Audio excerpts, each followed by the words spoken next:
Short rolling. திருச்சியைச் சேர்ந்த cheddar மற்றும் தனலட்சுமி ஸ்ரீனிவாசன் ஆகிய 2 மருத்துவக் கல்லூரிகளும் கிட்னி திருட்டில் ஈடுபடுகிறது என்ற தகவல் ஆகஸ்ட் 2025 ஊடகங்களில் வெளிவருகிறது. சுகாதாரத்துறை அமைச்சர் திரு மா சுப்பிரமணியம் அவர்கள் ஒரு விளக்கத்தை கொடுத்தாரு பாருங்க. அதாவது மனித உறுப்புகள் திருடுறாங்க அப்படின்னார். திருடுங்கிறது யாரையாவது ஒருத்தர் தெரியாதனமாக போய் படுக்க வச்சு அவருக்கு தெரியாமல் கிட்னியோ லிவரோ எடுத்தால் அதுக்கு பேர் திருட்டு. இது முறைகேடு. இது கிட்னி திருட்டு அல்ல, கிட்னி முறைகேடு. ரெண்டுக்கும் என்னையா வித்தியாசம்? திராவிட முன்னேற்ற கழகத்தின் மணச்சநல்லூர் எம்எல்ஏ கதிரவன், நான் ரோல்ஸ் ராய்ஸ் கார் வாங்கணும்னா ஊரில் இருக்கிற அத்தனை பேரோட கிட்னியை திருடினா தான் முடியும். எங்க அப்பாவோட ரோல்ஸ் ராய்ஸ் காரோட விலை தெரியுமா? அது 14.5 கோடி. 2 லட்ச ரூபான்னு வச்சுக்கிட்டா எப்ப நான் ரோல்ஸ் ராய்ஸ் பண்றது? திருப்பூர்ல இருக்க எல்லா கிட்னியும் தானமாக பெறுபவர் அந்த கிட்னிக்கு கொடுக்கக்கூடிய தொகை எவ்வளவு தெரியுமா? 80 லட்சம் முதல் 1 கோடி. எஃப்ஐஆர் போடுறது தானே, ஆனால் தமிழக அரசு எஃப்ஐஆர் போடவில்லை.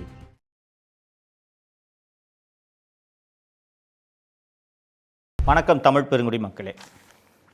26 சட்டப்பேரவை தேர்தல் தமிழகத்தின் எதிர்காலத்தை முடிவு செய்யக்கூடிய தேர்தல்.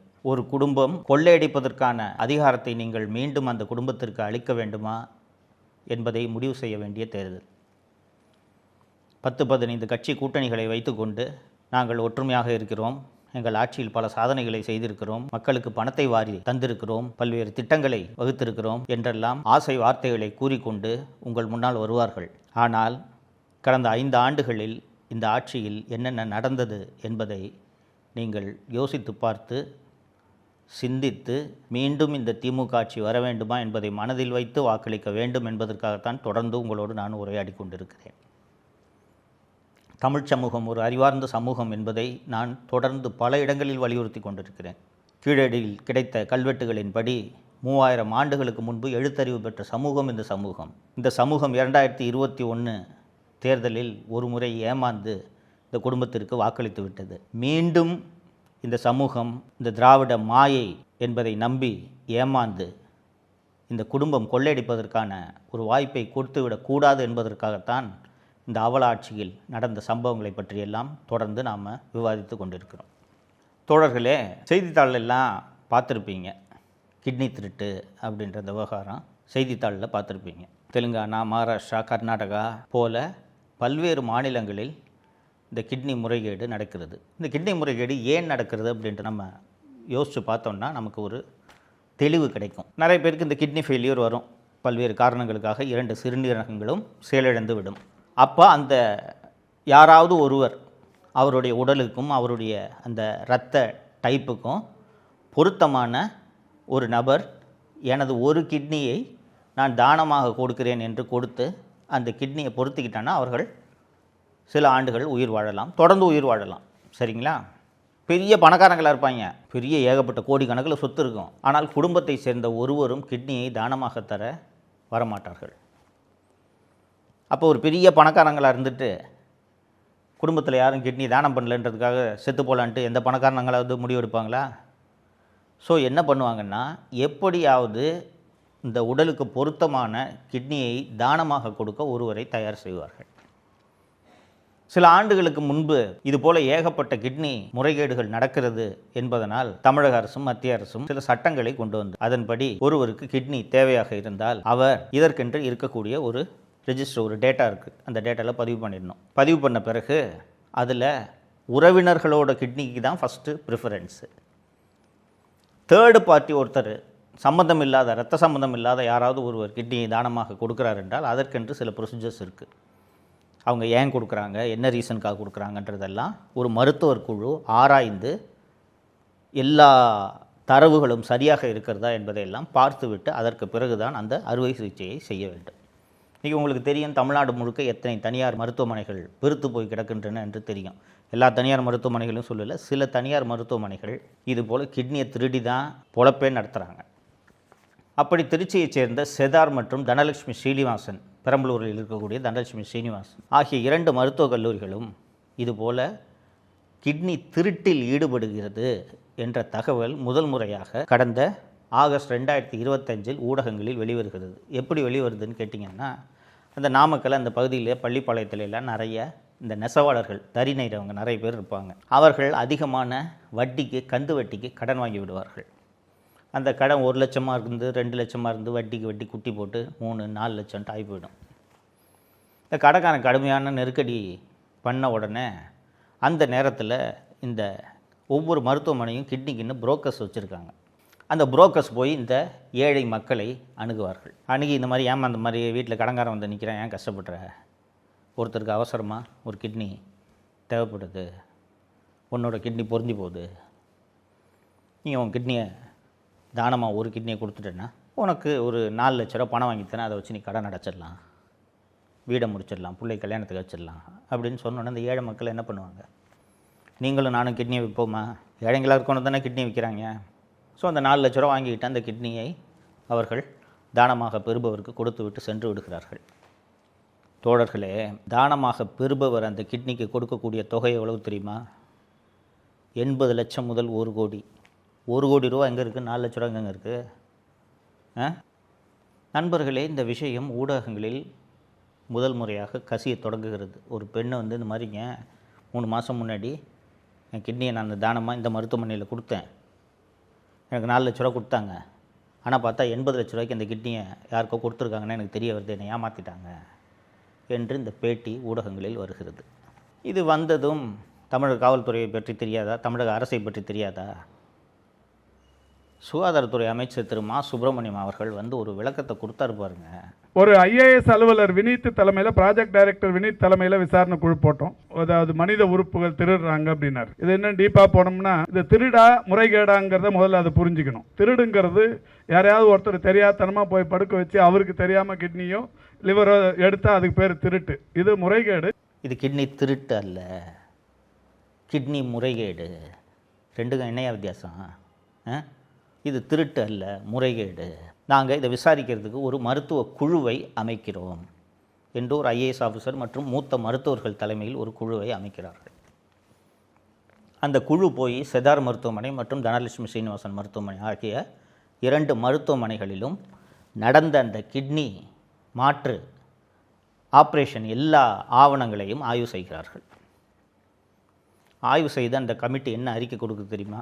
ஒரு கிட்னி மாற்று, சிறுநீரக மாற்று அறுவை சிகிச்சை செய்ய வேண்டும் என்றால் இதெல்லாம் ப்ரொசீஜரு, இத்தனை ஸ்க்ரீனிங் கமிட்டி இருக்குது, இவ்வளவு டாக்குமெண்ட்ஸ் இருக்குது, இது எல்லாத்தையும் செக் பண்ணி இது எல்லாமே சரியாக இருந்தால் மட்டும்தான் அறுவை சிகிச்சை செய்ய வேண்டும். ஆனால் இந்த 2 மருத்துவமனைகளும் எந்த நடைமுறையையும் பின்பற்றாமல், எந்த விதிகளையும் பின்பற்றாமல் அவங்க இஷ்டத்துக்கு சிறுநீரக மாற்று அறுவை சிகிச்சை செய்திருக்கிறார்கள் அப்படின்னு சொல்லிட்டாங்க. இது தமிழக அரசு அமைத்த குழு.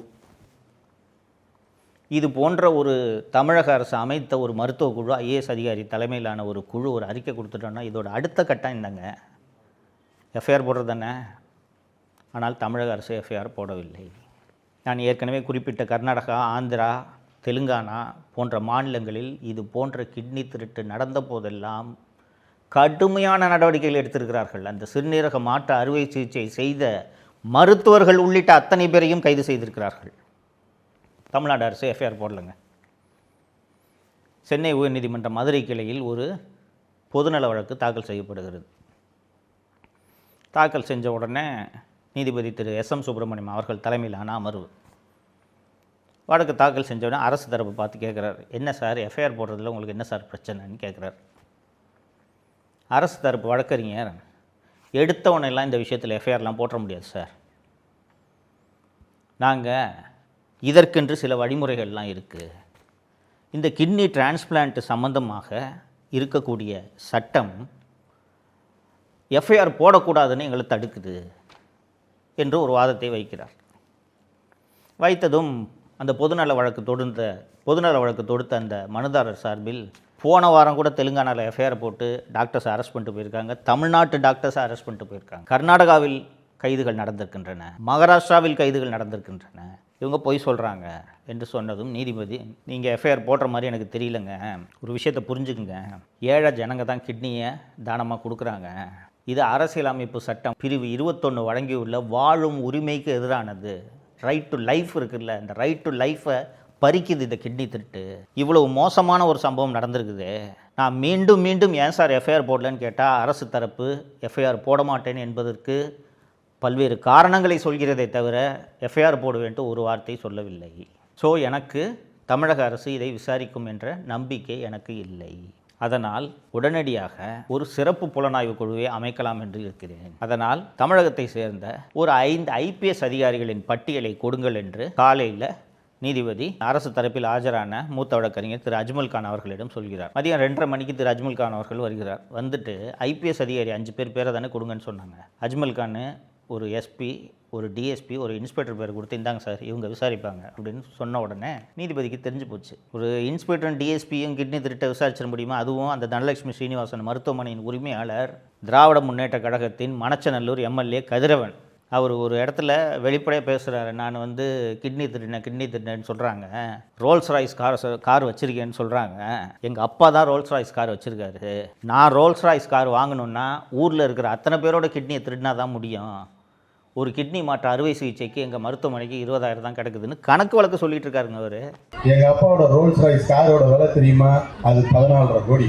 நான் பண்ண மொத்த ஆபரேஷனே 252 தான். 2 லட்ச ரூபான்னு வச்சுக்கிட்டா எப்ப நான் ரோல்ஸ் ராய்ஸ் பண்றது? திருப்பூட்டூர்ல இருக்க எல்லா கிட்னியும் ஸோ இதற்கு பிறகு நீதிமன்றம் இவங்ககிட்ட கேட்டால் லிஸ்ட்டை கொடுக்க மாட்டாங்கன்னு சொல்லிட்டு ரெஜிஸ்ட்ரியில் ஒரு ஐபிஎஸ் ஆஃபீஸரோட லிஸ்ட்டை கொடுங்கன்னு சொல்லிட்டு ஒரு லிஸ்ட்டை கேட்டு வாங்குறாங்க.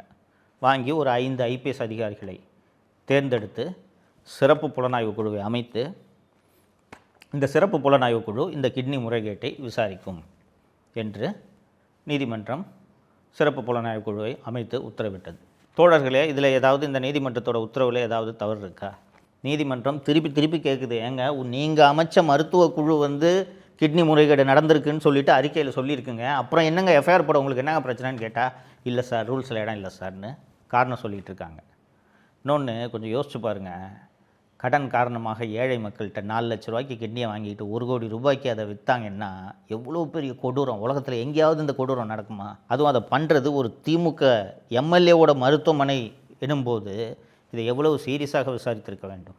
தோழர்களே, இந்த மதுரை உயர்நீதிமன்றம் அளித்த இந்த தீர்ப்புக்கு எதிராக மீண்டும் பல லட்சம் ரூபாய் மக்கள் வரிப்பணத்தை செலவு பண்ணி உச்சநீதிமன்றம் போகுது தமிழ்நாடு கவர்மெண்ட்டு.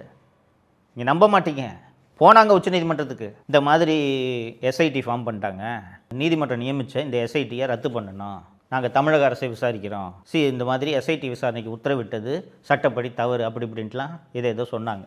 ஆனால் உச்சநீதிமன்றம் சென்னை உயர்நீதிமன்றத்தின் தீர்ப்பில் தலையிட முடியாது என்று சொன்னதோடு அந்த வழக்கு விசாரணையின் போது மெட்ராஸ் ஹைகோர்ட் எந்த ஆர்டர் கொடுத்தாலும் எதுக்கு எடுத்துக்கிட்டு அப்பீலில் வரீங்க என்று ஒரு கேள்வியையும் எழுப்பியது. அந்த எஸ்ஐடி தனது விசாரணையை எல்லாம் முடித்து ஒரு 12 பேர் மீது குற்றப்பத்திரிகை தாக்கல் செய்து விட்டோம் என்று நீதிமன்றத்தில் ஒரு அறிக்கையை தாக்கல் செய்திருக்கு. இந்த 12 பேரும் யார் தெரியுங்களா?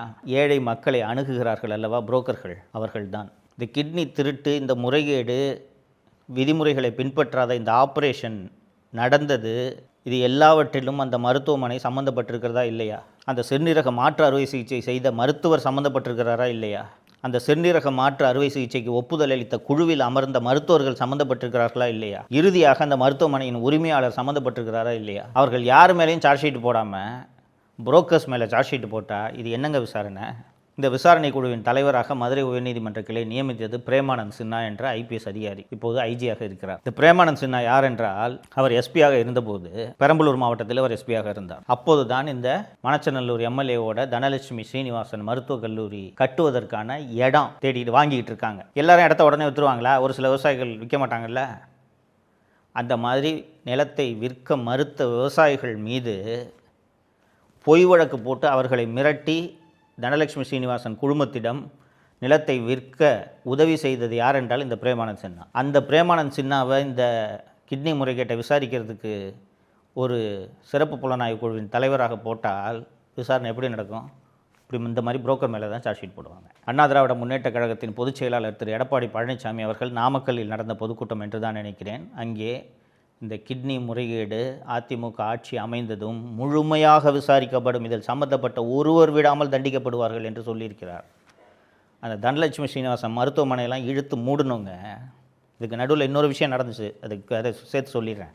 இந்த தனலட்சுமி ஸ்ரீனிவாசன் மற்றும் செதார் மருத்துவமனை ஆகிய 2 முறைகேட்டில் ஈடுபட்டிருக்குன்னு சொல்லி அவங்களோட அந்த உறுப்பு மாற்று அறுவை சிகிச்சை செய்யும் அந்த அனுமதியை தமிழக சுகாதாரத்துறை ரத்து செஞ்சிருச்சு.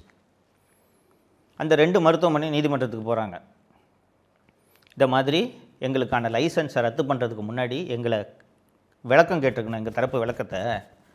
அப்படி இவங்க கேட்கல, அதனால் ரத்து பண்ணது தப்பு என்று நீதிமன்றத்தை அவர்கள் அணுகியதும் நீதிமன்றம் இவர்கள் சொல்வது சரி என்று தமிழக அரசு ரத்து பண்ணதை ரத்து பண்ணிடுச்சு.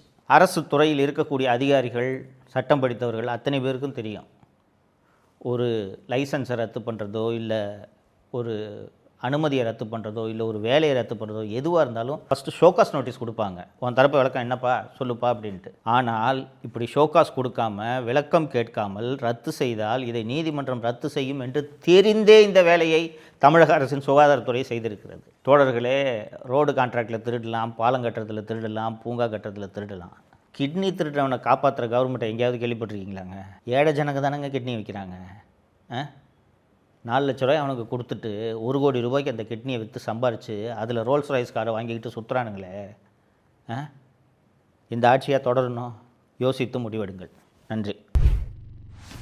தமிழகத்தை காப்போம்.